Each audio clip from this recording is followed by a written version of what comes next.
నన్ను ఎవరు ముట్టుకున్నారో ముందుకు రండి. అది నేనే. నీ వస్త్రపు అంచు నిజంగా నీ అంచు మాత్రమే. నువ్వు అపవిత్రం కాలేదు. నా వస్త్రం ఎందుకు? నన్ను క్షమించండి. నేను అడిగి ఉండాల్సింది. కానీ మీరు నన్ను తాకితే అది ధర్మశాస్త్రం ప్రకారం మిమ్మల్ని అపవిత్రం చేస్తుంది.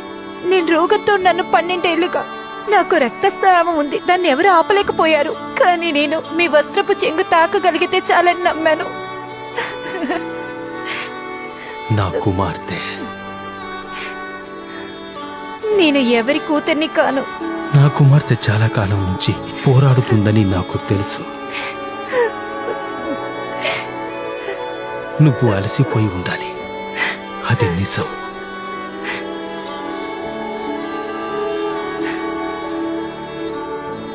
సమాధానముతో వెళ్ళుము.